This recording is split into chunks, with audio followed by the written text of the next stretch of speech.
तो hi friends, आज हम लोग करने वाले हैं, क्या करेंगे, खेला करेंगे। क्या खेला चलिए, तो हम लोग करने वाले हैं भैक एनवायरमेंटल साइंस का पार्ट 2, मतलब पार्ट 4। ठीक है। और हम लोग क्वेश्चन पेपर कर रहे थे, उसका 26 नंबर क्वेश्चन से शुरू करेंगे। ठीक है। भैक एनवायरमेंटल साइंस सेमेस्टर 4 में अक्सर पूछा जाता है और सेमेस्टर 1 में भी, लेकिन सेमेस्टर 4 थोड़ा सा मैं जो लोग कुछ नए हैं बता देता हूँ। ठीक है। झारखंड के सभी यूनिवर्सिटियों में और आउट ऑफ झारखंड के भी, अगर आप भैक एनवायरमेंटल साइंस है तो काम देगा। जैसे कि मैं बता देता हूँ, BBMKU हो गया, रांची यूनिवर्सिटी हो गया और नीलांबर पीताम्बर यूनिवर्सिटी हो गया। ठीक है। इन सभी में सेमेस्टर 4 में आपका काम देगा। यहाँ पे ऑब्जेक्टिव क्वेश्चन आता है 50 मार्क्स का। इसके अलावा जो लोग विनोबा भावे से देख रहे हैं, विनोबा भावे यूनिवर्सिटी, यहाँ पे सेमेस्टर 4 में पूछा जाता है लेकिन सब्जेक्टिव आता है। SKMU में भी आता है लेकिन यहाँ पे सेमेस्टर 1 में आता है, सब्जेक्टिव आता है। और कोल्हान यूनिवर्सिटी में भी आता है सेमेस्टर 1 में, लेकिन सब्जेक्टिव आता है। मतलब इन तीनों में सब्जेक्टिव आता है। ठीक है। और वो तीनों में BBMKU में, NPU में और रांची यूनिवर्सिटी में ऑब्जेक्टिव आता है। तो आज हम लोग करने वाले हैं क्वेश्चन आंसर BBMKU का पूछा हुआ का। ठीक है, क्वेश्चन नंबर 26 से, लेकिन हम लोग रिवीजन कर लेंगे। ठीक है, फटफड़ा के पहले रिवीजन करेंगे, उसके बाद आगे बढ़ते हैं। तो कल मैं करवा चुका हूँ रिवीजन, एक बार कर लेते हैं। ठीक है। और एक चीज़, पढ़ाई में कोई जल्दीबाजी नहीं है। अगर किसी को जल्दीबाजी है कि नहीं फटफट फटफट करेंगे और भाग जाएंगे, तो भाई उससे अच्छा आप वीडियो को आप मत देखिए, जब खाली रहिएगा तब देख लीजिएगा। ठीक है। पढ़ाई में भी जल्दीबाजी कीजिएगा तो फिर क्या ही बोले आपको। ठीक है। तो हमारा पहला क्वेश्चन था कि गैर नवीकरणीय प्राकृतिक संसाधन का उदाहरण है। तो गैर नवीकरणीय जिसको हम लोग दोबारा उत्पन्न नहीं कर सकते, तो पानी को कर सकते हैं, सौर ऊर्जा को भी कर सकते हैं, फसल को कर सकते हैं, लेकिन कोयला और पेट्रोलियम को नहीं कर सकते हैं। ठीक है। दूसरा क्वेश्चन क्या था कि निम्नलिखित में से कौन सा जीवाश्म ईंधन है। अच्छा, ये सभी पूछे गए क्वेश्चन हैं, तो जिनका एग्जाम नहीं हुआ है उनके लिए मोस्ट इंपॉर्टेंट हो जाता है, क्योंकि यहाँ से डेफिनेटली क्वेश्चन आपके रिपीटेड होंगे। ठीक है। निम्नलिखित में से कौन सा जीवाश्म ईंधन है। तो देखिए, जीवाश्म ईंधन तार है, कोयला है, पेट्रोलियम भी है। तो इनमें से सभी मैं बताया हूँ कि जब भी आपको इनमें से सभी ऑप्शन दिखे तो आंख बंद करके टिक लगा दीजिएगा। ठीक है। और पूरा का पूरा 50 क्वेश्चन का जो आता है ना आपका, इसमें लगभग 10 से 11 क्वेश्चन जो है आपका, मतलब 10 से नहीं, 8 से 12 क्वेश्चन आपका इनमें से सभी ऑप्शन रहता है, 8 से 12 क्वेश्चन में। ठीक है। हमारा तीसरा क्वेश्चन है, मृदा अपरदन को रोका जा सकता है किससे। वनीकरण। ठीक है, वनों को लगाकर। ऑप्शन ए इसका राइट आंसर हो जाएगा। चौथा क्वेश्चन था, ग्रीन हाउस प्रभाव से तात्पर्य है। तो पृथ्वी का तापमान बढ़ना होता है। ग्रीन हाउस प्रभाव का मतलब होता है पृथ्वी का तापमान बढ़ना। ठीक है, तो कहाँ पे, पृथ्वी का गर्म होना। Option B. पांचवा क्वेश्चन था, गांव में सामान्य ऊर्जा का स्रोत क्या है। तो गांव में जनरली हम लोग गोईठा और लकड़ी जलाते हैं, जिसको हिंदी में गोबर का गोईठा, उपला बोलते हैं, उपले और लकड़ी। ठीक है, जलावन लकड़ी, काठ, काठ कोयला ना। नेक्स्ट है हमारा यहाँ पे, और किस में जलाते हैं, चूल्हा में, चूल्हा मिट्टी का चूल्हा है ना, बनाते हैं। नेक्स्ट है, बायोगैस को अन्यथा कहा जाता है। तो देखिए, बायोगैस को हम लोग जो है गोबर गैस के नाम से भी जानते हैं। So option C is the right answer, gobar gas also known as biogas. ठीक है। हमारा अगला क्वेश्चन है 7 नंबर, इसमें पूछा गया है, अच्छा, if you are comfortable in English then go on this language. ठीक है, and you are not comfortable in English then हमारे साथ हिंदी में कीजिए। ठीक है, अगर आपको इंग्लिश अच्छे से आता है तो आप इंग्लिश में ही कीजिए। तो हमारा है, जीवाश्म ईंधन को एक तकनीक द्वारा निकाला जाता है जिसे कहा जाता है। ठीक है, तो जीवाश्म ईंधन को एक तकनीक द्वारा निकाला जाता है, जिस टेक्निक से निकालते हैं उसको बोला जाता है हाइड्रोलिक फ्रैक्चरिंग। ठीक है, हाइड्रोलिक फ्रैक्चरिंग कहा जाता है। ऑप्शन बी इसका राइट आंसर हो जाएगा। 8 नंबर क्वेश्चन, पृथ्वी की सतह पर लगभग 71% जल पाया जाता है और 29% पानी पाया जाता है। तो यहाँ पे 71 कोई नहीं है, तो हम लोग 70 को टिक लगाएंगे। ठीक है। नेक्स्ट है हमारा यहाँ पे 9 नंबर, वर्षा जल संचयन का मुख्य उद्देश्य जल का पुनर्भरण करना है। अच्छा, इसमें जो है ना कन्फ्यूज भी हो सकते हैं, 70 दे या 72 दे, क्योंकि एग्जैक्ट आंसर इसका 72 है, सॉरी 71 है। ठीक है, तो 70 ही हम लोग टिक लगाएंगे, क्योंकि कम ही को लिया जाइएगा, ज़्यादा हो जाएगा तो फिर पृथ्वी में पानी भर जाएगा 9 नंबर है हमारा, वर्षा जल संचयन का मुख्य उद्देश्य जल का पुनर्भरण करना है। किसका पुनर्भरण करना है, तो वर्षा जल जो होता है हमारा वर्षा, उसका मेन रीजन होता है कि ग्राउंड वाटर जो ज़मीन का जल है उसको हमारा भूमि तरोताज़ा हो जाए, भूमि पानी से भर जाए। ठीक है, तो ऑप्शन डी इसका राइट आंसर हो जाएगा ग्राउंड वाटर यानी कि भूजल तालिका।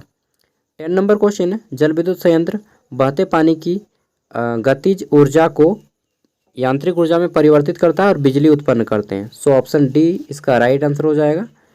ठीक है, हमारा अगला क्वेश्चन है, किसी भी प्रकार के विद्युत एवं इलेक्ट्रिक कचरे को निपटारा क्या कहा जाता है, तो हम लोग इसको ई वेस्ट कहते हैं। ठीक है, ई वेस्ट या ई कचरा, ऑप्शन डी इसका राइट आंसर हो जाएगा।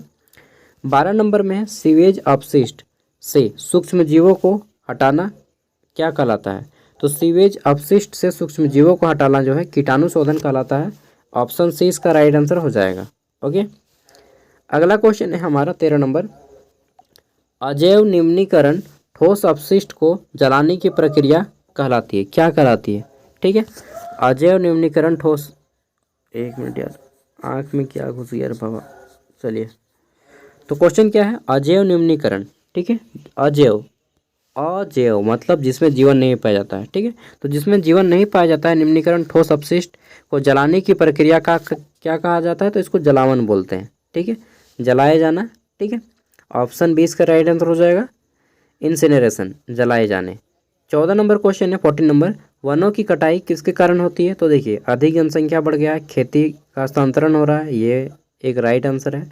बी नंबर भी राइट आंसर है, यानी कि ईंधनों की मांग में वृद्धि और कारण। सी नंबर भी है, जब हमारा यहाँ पे सरकारी ऑप्शन आ गया है कि इनमें से सभी, तो फिर हम किसी को नहीं लेंगे ना, ना बिजनेस करेंगे ना मतलब ये रॉन्ग थॉट है भाई कि सरकारी ये सब है, ये गलत सोच है। ठीक है, मैंने कल एक गर्ल से बात की तो बोलते कि नहीं गवर्नमेंट जॉब वाला हम लोग इधर बहुत खोजता है, तो हम बोले पागल हो गया उधर का आदमी। ठीक है, मतलब पुरानी सोच वाला ख्याल हो तो वाला आदमी है जो लोग बोलता है कि गवर्नमेंट सर्विस वाला चाहिए दूल्हा चाहे। ठीक है, तो ये सब बहुत पुराना सोच है, रूढ़िवादी धारणा है जो लोग बोलता है ना ऐसा। ठीक है, सच बता रहा हूँ, उन लोग रियल कंपटीशन से कभी फाइट नहीं किया है, इसीलिए ऐसा बोलता है। रियल कंपटीशन में उतरेगा तो ऐसा आदमी कभी नहीं बोलेगा, वो बोलेगा कि नहीं अच्छा होना चाहिए, उसका बिहेवियर अच्छा होना चाहिए। ठीक है, अच्छा खासा कमाता हो बस, ठीक है, अच्छा काम करता हो, अच्छा बिहेवियर है, अच्छा गुण है, अच्छा चरित्र है, तो हमें गवर्नमेंट जॉब से कोई लेना देना नहीं है। प्राइवेट भी हो, उसका अपना बिजनेस भी हो, कुछ भी हो, अच्छा है तो फिर अच्छा है। ठीक है, नहीं तो एक दो गवर्नमेंट सर्विस वाला बहुत खच्चर खच्चर आदमी मिलेगा। चलिए, सबकी अपनी अपनी सोच भाई। ठीक है, जीवन का अमृत क्या है, तो जल को हम लोग जीवन का अमृत बोलते हैं। ठीक है, life dash water is an elixir of life. ठीक है, अमृत, एलाइजर को इंग्लिश में अमृत बोला जाता है, सॉरी अमृत को इंग्लिश में एलाइजर बोला जाता है। नेक्स्ट है हमारा यहाँ पे 16 नंबर, वनों की कटाई से आमतौर पर कम हो जाती है, क्या हो जाती है, तो वनों की कटाई करते थे तो हम लोग का वर्षा जो है कम हो जाता है। और झारखंड का जो वार्षिक औसत वर्षा है वह 140 सेंटीमीटर है। ठीक है, क्योंकि झारखंड का है तो झारखंड के आपके क्वेश्चन भी आ सकते हैं। अगला है हमारा यहाँ पे, पृथ्वी पर जल की मात्रा है कितना है, तो पृथ्वी पर जो है हमारे जल की मात्रा कितना है जी, 1.4 बिलियन ना, 1.4 बिलियन है। नेक्स्ट हमारा क्वेश्चन है यहाँ पे कि पृथ्वी की सतह का भाग जल से भरा हुआ है, तो पृथ्वी की सतह का 71% भाग जल से भरा हुआ है। यहाँ पे 71 ऑप्शन में ही नहीं है, तो आप किसको टिक लगाइएगा, 67 को या 77 को, इसमें कन्फ्यूज है। छोड़िए इस क्वेश्चन को, एक दो क्वेश्चन है ना कि मतलब अटपटा टाइप से है। 19 नंबर है हमारा, मनुष्य को डैश जल की आवश्यकता होती है, तो मनुष्य को 2% जल की आवश्यकता होती है। ठीक है, नेक्स्ट है हमारा यहाँ पे 20 नंबर क्वेश्चन, पौधों और जानवरों के शरीर में डैश पानी मौजूद होता है, तो पौधों और जानवरों के शरीर में 60 से 80% पानी मौजूद होता है, तो हम लोग यहाँ पे सही टिक लगाएंगे इसको 65 से 75 वाला, ऑप्शन डी। ठीक है, 21 नंबर है हमारा, सबसे महत्वपूर्ण प्राकृतिक संसाधन जो पृथ्वी की सतह से सबसे महत्वपूर्ण प्राकृतिक संसाधन जो पृथ्वी की सतह को आकार देती है उसको हम लोग बोलते हैं भूमि। भूमि पृथ्वी को आकार देती है, तो देखिए भूमि से भी ज़्यादा इम्पोर्टेंट है वन संसाधन। ठीक है, तो अच्छा, भूमि सबसे महत्वपूर्ण प्राकृतिक संसाधन जो पृथ्वी की सतह को आकार देती है। ठीक है, इसका वन और भूमि दोनों में मैं कंफ्यूज हूँ। ठीक है, इसका एक्चुअल राइट आंसर क्या होगा? तो देखिए इसमें ज़्यादा सही मुझे वन ही लग रहा है, क्योंकि अच्छा वन जो है ना ये भूमि में ही आ जाता है। ठीक है, कल मैं इसका वन मारा हूँ मुझे याद है, लेकिन क्योंकि ये जो वन है ऑलरेडी इंक्लूड हो जाता है आपका भूमि में, क्योंकि जंगल कहाँ पे मिलेगा? ज़मीन में ही मिलेगा। सो ऑप्शन सी इसका राइट आंसर हो जाएगा। कल मैंने आपको गलत बताया, मतलब कंफ्यूज है, गलत नहीं बताया हूँ मैं भी। क्या होगा वो एक्चुअल में मैं भी नहीं जानता हूँ इसका। ठीक है, और गूगल में भी आप खोज लीजिए, नहीं मिलेगा राइट आंसर। ठीक है, कुछ कुछ क्वेश्चन होते हैं ऐसे। नेक्स्ट है हमारा यहाँ पे, भारत में कृषि के लिए पानी का उपयोग किया जाता है। तो देखिए भारत में कृषि के लिए जो पानी का उपयोग है 93% किया जाता है। ऑप्शन डी इसका राइट आंसर हो जाएगा। 23 नंबर है हमारा क्वेश्चन, विश्व जल दिवस कब मनाया जाता है? तो 22 मार्च को, 22 मार्च को विश्व जल दिवस मनाया जाता है। ठीक है, अगला हमारा है 24 नंबर क्वेश्चन, जल की कमी मुख्यतः होती है। तो जल की जो कमी होती है वह मुख्यतः होती है किसके कारण? तो देखिए कम वर्षा वाले स्थानों में ज़्यादा जल की कमी होती है, जैसे जैसलमेर हो गया राजस्थान का, बीकानेर हो गया, नाम सुने होंगे। ठीक है, यहाँ पे जल की कमी होती है। ऑप्शन बी इसका राइट आंसर हो जाएगा। 25 नंबर है हमारा क्वेश्चन, जल नवीकरणीय प्राकृतिक संसाधन है क्योंकि आज नहीं बोलूँगा क्योंकि। ठीक है, तो जल नवीकरणीय प्राकृतिक संसाधन है क्योंकि इसे हम लोग दोबारा रिसाइकल कर सकते हैं। ठीक है, तो इसका ऑप्शन डी इसका राइट आंसर हो जाएगा। इसे जल विज्ञान चक्र के माध्यम से नवीनीकृत और रिचार्ज किया जाता है, यानी कि रिसाइकल किया जाता है। ऑप्शन डी इसका राइट आंसर हो जाएगा। अब आगे, ठीक है, सीरियल सब में देख देते पहले, कल तक का एक रिव्यू देता है, उसके बाद बोलता है अब आगे ना। सीरियल देखते हैं थे पहले, अभी तो टीवी ही सबके घर में ख़त्म हो गया, अब एलसीडी आ गया है ना, और उसमें भी मोबाइल में ज़्यादा आदमी बिजी हो गया, तो टीवी देखना भी कम कर दिया है। चलिए, मोबाइल से ज़्यादा बेटर टीवी है यार। मोबाइल में शॉर्ट्स देख के ना दिमाग ख़राब हो जाएगा। मैं कभी कभार देखता हूँ शॉर्ट्स 5 मिनट 7 मिनट। शुरू करते हैं। तो 26 नंबर क्वेश्चन है हमारा, वह वन जो कम वर्षा में पाए जाते हैं उसको क्या कहते हैं? देखिए जो कम वर्षा वाले स्थान होते हैं उसको हम लोग बोलते हैं पर्णपाती वन, लेकिन यहाँ पे तो पर्णपाती वन ऑप्शन में नहीं है, तो हम लोग मारेंगे शीतोष्ण वन। शीतोष्ण वनों को ही पर्णपाती वन कहा जाता है। सो ऑप्शन सी इसका राइट आंसर हो जाएगा। ठीक है, इसलिए को सो कहा जाता है। देखिए इंग्लिश में सो हम लोग जो बोलते हैं ना, सो मतलब इसलिए, और हैंस भी बोला जाता है कई बार। ठीक है, हैंस ऑप्शन से is the right answer. Hence मतलब भी होता है आपका इसलिए, और सो मतलब भी होता है इसलिए। ठीक है, नेक्स्ट है हमारा यहाँ पे 27 नंबर क्वेश्चन क्या है? वह वन जो तेज वर्षा में पाए जाते हैं। तो देखिए जहाँ पे हमेशा वर्षा होती है उसको हम लोग बोलते हैं सदाबहार वन। सदाबहार गाने सुनते हैं ना, सदाबहार गाने, एवरग्रीन मेलोडियस सॉन्ग्स, मतलब हमेशा आपको खुश रखेगा। ठीक है, सदाबहार, हमेशा बहार है यहाँ पे। चलिए नाउ 28 नंबर क्वेश्चन है हमारा यहाँ पे कि पृथ्वी की सतह से डैश किलोमीटर ऊपर वायुमंडल है। तो देखिए पृथ्वी की सतह से 12,000 किलोमीटर ऊपर वायुमंडल है। ठीक है, फैला हुआ।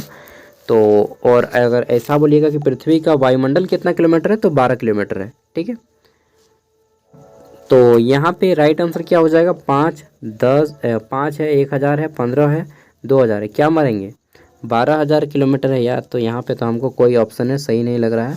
फिर भी एग्ज़ाम में ऐसा अगर आ जाता है तो हम लोग मार देंगे 1,000 को। ठीक है, आप बोलिएगा गजब है। देखिए जब कोई भी सही नाम मिले तो किसी को न किसी को तो मारना पड़ेगा ना।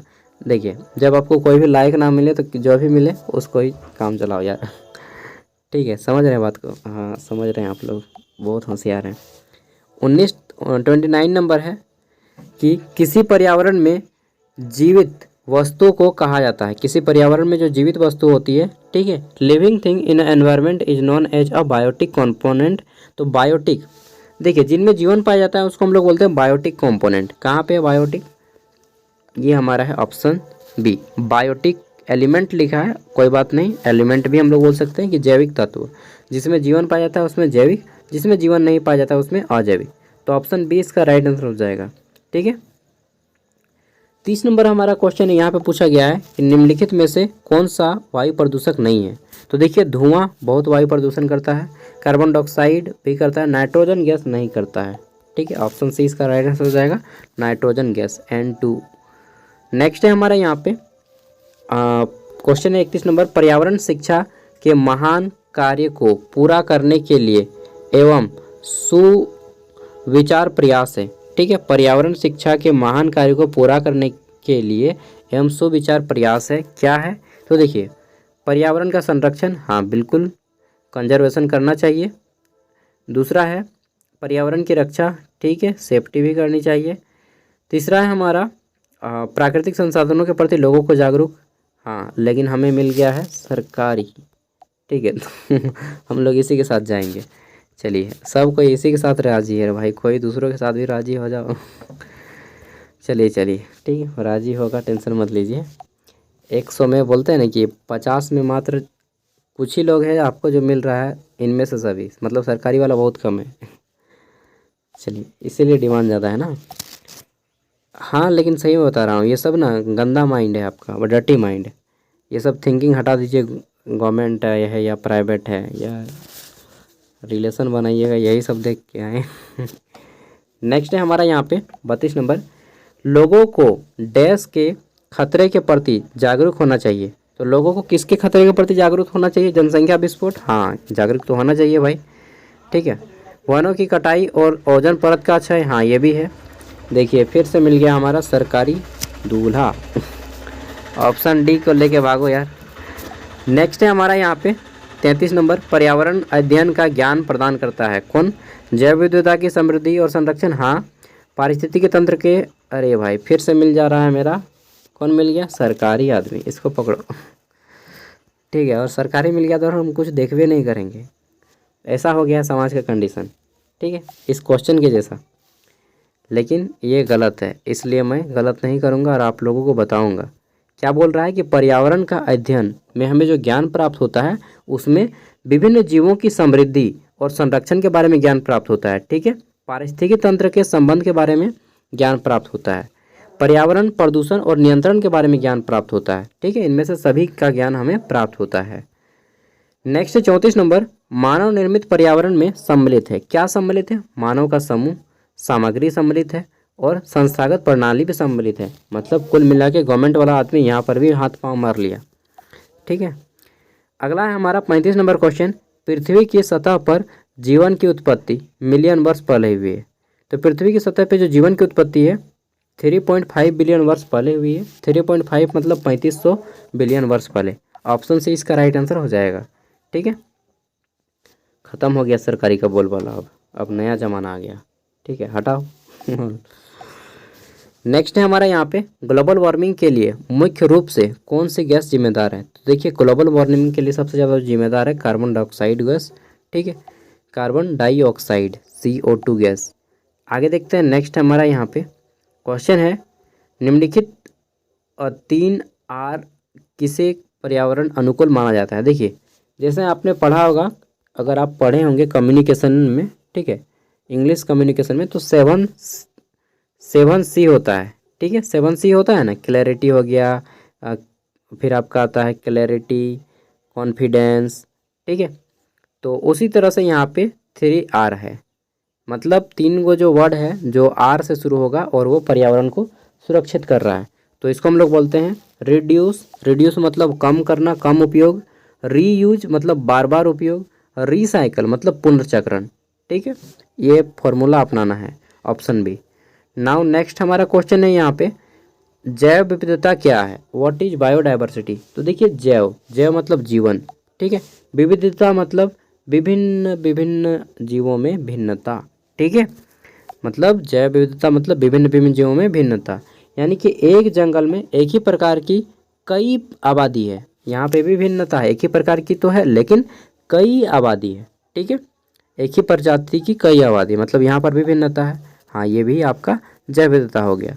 बी नंबर है, एक ही जंगल में कई प्रकार की वनस्पतियाँ और जीव जंतु हैं, हाँ ये भी भिन्नता है कि विभिन्न प्रकार के मल्टीपल टाइप्स ऑफ एनिमल्स रहते हैं जंगल में, ठीक है। सी नंबर है, अनेक वनों में अनेक प्रकार की वनस्पतियाँ और जीव जंतु रहते हैं, हाँ ये भी सही है जी। तो कुल मिला के हमें यहाँ पर भी वो आदमी देखने को मिल ही जाता है, ठीक है।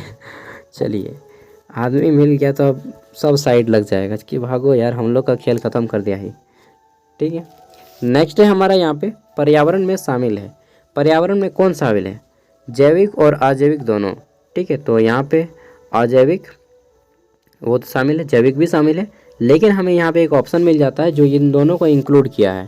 ठीक है, जैविक और अजैविक दोनों को, तो ऑप्शन डी इसका राइट आंसर हो जाएगा। नेक्स्ट है हमारा यहाँ पे क्वेश्चन है 40 नंबर। इसमें पूछा गया है, क्या पूछा गया है कि हम जो हवा छोड़ते हैं उसमें कार्बन डाइऑक्साइड की मात्रा होती है। देखिए, हम जो हवा लेते हैं उसमें ऑक्सीजन की मात्रा होती है। ठीक है, और जो हवा छोड़ते हैं उसमें कार्बन डाइऑक्साइड की मात्रा कितनी होती है, ये पूछा गया है। तो हम जो हवा छोड़ते हैं उसमें कार्बन डाइऑक्साइड की मात्रा ओनली और ओनली दोस्तों 4% रहता है। ठीक है, कार्बन डाइऑक्साइड। हाँ, आगे बढ़ते हैं। नेक्स्ट है हमारा 41 नंबर, ओजोन परत पर ओजोन परत क्या अवशोषित करता है? तो देखिए, ओजोन परत अवशोषित नहीं करता है, जब परावैंगनिक किरण निकलती है सूर्य से उसको फिल्टर कर देता है, फिल्टर करके पृथ्वी पे भेजता है। ठीक है, तो ऑप्शन सी हो जाएगा, परावैंगनिक किरण इंग्लिश में बोलते हैं UV rays, ultraviolet rays. और यह कहाँ पे पाया जाता है? ओजोन परत तो समताप मंडल में पाया जाता है, जिसको इंग्लिश में स्ट्रेटोस्फेयर कहा जाता है, जहाँ पे आपका एरोप्लेन लोग चलता है। एरोप्लेन चढ़े हैं? कौन कौन चढ़े हैं भाई, हाथ खड़ा कीजिए। मुझे भी चढ़ना है, कब चढ़ूँगा यार जल्दी, बहुत जल्द। नेक्स्ट है हमारा जैविक संसाधनों में शामिल है। क्या शामिल है जैविक संसाधनों में? तो देखिए, जिसमें जीवन पाया जाता है, यानी कि पौधे और जानवर, हाँ ये भी शामिल है। इंसानों की आबादी, हाँ इनमें शामिल है। कोयला और कच्चा तेल, ये भी शामिल है। आप बोलिएगा ये कैसे है, इसमें तो जीवन नहीं पाया जाता है। सुनो, जैविक मतलब जीवों से प्राप्त। तो देखिए, ये तो जीव है, ये है इंसान और जानवर, परंतु जो कोयला बना है ना, यह जीवों से ही बना है। और कच्चा तेल जो हमारा पेट्रोलियम बनता है, ये भी जीवों से ही बना है। पृथ्वी के अंदर बहुत सारे मवेशियों का जब बहुत ज़्यादा दिन तक पृथ्वी के अंदर से ताप मिला और ऊपर से दाब मिला, तब ये जो जीवों के अवशेष थे, इसे कोयला बन गया। और जहाँ पे ज़्यादा मात्रा में इन लोग मतलब ज़्यादा ताप मिला और ज़्यादा दाब मिला, वहाँ पे ये लोग जो है एकदम लिक्विड फॉर्म में हो गए, वही पेट्रोलियम बन गया। ठीक है, तो ये जो है मनुष्य और जीव जंतुओं और पेड़ पौधे के अवशेष से ही बने हैं। सो ऑप्शन डी इसका राइट आंसर हो जाएगा। यही आदमी हर बार जीत जाता है ना। चलो भाई, नेक्स्ट है हमारा यहाँ पे 43 नंबर, वन भूमि विश्व क्षेत्र के डैश भाग पर है, मतलब पूरे के पूरे विश्व में कितना भाग वन है? तो पूरा का पूरा जो विश्व है, इसका 31% भाग में वन पाया जाता है, 31% वन पाया जाता है। ठीक है, अगला है हमारा यहाँ पे, हमें वन और वन्य जीवन का संरक्षण क्यों करना चाहिए? अरे भाई, बचे रहेंगे इसीलिए करना चाहिए, यानी कि जैव विविधता की रक्षा करने के लिए, हाँ, संतुलन बनाए रखने के लिए, हाँ, खाद, यहाँ पे देखिए ये भी आ गया यहीं पे, तो खाद श्रृंखला जारी करने के लिए, हाँ, लेकिन यहाँ पे आ जाता है इनमें से सभी। तो इसका आंसर अगर आपको नहीं भी मालूम है तब भी ये आपको मिल जाएगा। ठीक है, तो ऑप्शन डी इसका राइट आंसर हो जाएगा। देखिए, पूरे के पूरे 50 क्वेश्चन में आपको 10 से ज़्यादा ऑप्शन देखे होंगे जहाँ पे लिखा है इनमें से सभी, मतलब 10 क्वेश्चन आपका ऐसे ही सही। ठीक है, बाकी 10 क्वेश्चन पढ़ के जाइए, मतलब 10 क्वेश्चन आप पढ़ के बना लेते हो ना, तो आपका बेड़ा पार लग जाएगा, क्योंकि क्वालिफाइंग मार्क्स 20 है। 45 नंबर है, ऊर्जा का एक गैर नवीकरणीय स्रोत है। गैर नवीकरणीय मतलब गैर वाला सुने ना, कि गैर दूसरों का। ठीक है, जिसको हम लोग दोबारा उत्पन्न नहीं कर सकते। ठीक है, तो वन्य जीवन, जीवाश्म ईंधन, पानी या जंगल। देखिए, जंगल को काट के हम लोग फिर से लगा सकते हैं, पानी को काट के हम पानी को काट के नहीं, पानी पीजिएगा, ठीक है, फिर कहाँ पे छोड़िएगा? टॉयलेट में। टॉयलेट से फिर कहाँ जाएगा? वो ज़मीन में ही जाएगा। तो कुल मिला के बात इतना है कि पानी अल्टीमेटली आपका पृथ्वी में के अंदर ही घूमता रहता है। ठीक है, आसमान जाता है, फिर वाष्प बन के नीचे आता है, तो ये भी ख़त्म नहीं होता है। जीवाश्म ईंधन खत्म हो जाता है, एक बार कोयला और पेट्रोलियम खत्म हो गया तो ख़त्म हो गया। ठीक है, दैट्स ऑल। तो ऑप्शन बी इसका राइट आंसर हो जाएगा। 46 नंबर क्वेश्चन है हमारा, एक नवीकरणीय क्या लिखा है यार, इंग्लिश में पढ़ते हैं, और रिन्यूएबल एग्जिस्टेबल नेचुरल रिसोर्सेज इज। ठीक है, तो यहाँ पे पूछा गया है कि एक नवीकरणीय समाप्ति योग्य प्राकृतिक संसाधन कौन सा है? मतलब जो समाप्त हो जाएगा। जंगल समाप्त होगा? नहीं होगा, क्योंकि एक तरफ से लगाएंगे और एक तरफ से काटते जाएंगे और एक तरफ से लगाते जाएंगे तो ख़त्म नहीं होगा। ठीक है, कोयला, कोयला ख़त्म हो जाएगा। तो ऑप्शन, अच्छा 1 मिनट, ये पूछा गया है कि एक नवीकरणीय, सॉरी मैं यहाँ पे क्वेश्चन को, मतलब ऐसा ऑप्शन जिसको हम लोग लगाएंगे काटते जाएंगे, लगाएंगे काटते जाएंगे तो ख़त्म कभी नहीं होगा। ठीक है, नवीकरणीय मतलब कभी ख़त्म नहीं होगा। तो जंगल हमारा कभी ख़त्म नहीं होगा, ऑप्शन ए ही इसका राइट आंसर हो जाएगा। बाकी कोयला, पेट्रोलियम और खनिज ख़त्म हो जाएगा। ठीक है, आगे देखते हैं 47 नंबर क्वेश्चन। इसमें पूछा गया है कि ऊर्जा का एक अक्षय एवं नवीकरणीय स्रोत है। ऊर्जा का एक अक्षय एवं नवीकरणीय स्रोत कौन सा है? लकड़ी, अक्षय और नवीकरणीय मतलब कभी ख़त्म नहीं होगा। ठीक है, तो लकड़ी ख़त्म हो जाएगा, प्राकृतिक गैस ख़त्म हो जाएगा, जीवाश्म ईंधन ख़त्म हो जाएगा, लेकिन पानी का बिजली कभी ख़त्म होगा? नहीं नहीं नहीं नहीं, पानी कभी ख़त्म नहीं होगा। ठीक है, नेक्स्ट है हमारा 48 नंबर क्वेश्चन। इसमें पूछा गया है एक प्रजाति किसी दिए गए क्षेत्र तक सीमित है। एक प्रजाति किसी दिए गए क्षेत्र तक ही सीमित है, मतलब वह कुआं का मेंढक है, वो बाहर नहीं निकलता है, तो इसको हम लोग बोलते हैं स्थानीय प्रजातियाँ। ठीक है, एंडेमिक स्पीसीज बोला जाता है इसको। 49 नंबर हमारा क्वेश्चन है, क्या क्वेश्चन है 49 नंबर? बोलिए। 49 नंबर क्वेश्चन है, वन के उपयोग में शामिल है। क्या उपयोग है वन के उपयोग में? उत्पादक कार्य, सुरक्षात्मक कार्य, नियामक कार्य एंड अल्टीमेटली आ जाता है इनमें से सभी। ठीक है, ऑल ऑफ दीज। और अंतिम क्वेश्चन है हमारा इस पेपर का कि 1 एकड़ जंगल कार्बन डाइऑक्साइड सोखता है। कितना टन सोखता है कार्बन डाइऑक्साइड? इसका आंसर मैं नहीं बता पाऊंगा दोस्त, बाय। ठीक है, इसका पीडीएफ मैं वीडियो का डिस्क्रिप्शन में दे दूंगा और बाकी मैं धीरे धीरे सब करवा दूंगा। ओके, अच्छा जो लोग नहीं जुड़े हैं हमारा व्हाट्सएप ग्रुप के साथ जुड़ जाइएगा, क्योंकि वहाँ पे मैं आपको झारखंड के वैकेंसीज अपडेट देता हूँ फ्री में। ठीक है, दूसरे चैनल पे। और अगर आप चैनल पे जाना चाहते हैं तो मैं चैनल को बता देता हूँ या दिखा ही देता हूँ। ठीक है, तो ये है चैनल। ठीक है, आप यूट्यूब में सर्च मारिएगा सागर साव तो आ जाएगा, और यहाँ पे आप इसको सब्सक्राइब कर लीजिएगा, क्योंकि यहाँ पे झारखंड के लिए ही स्पेशल इस चैनल को बनाया गया है। वैकेंसीज अपडेट और जितने भी गवर्नमेंट स्टूडेंट के लिए कोई भी स्कीम्स लाती है उस सब का अपडेट मैं इसमें देता हूँ।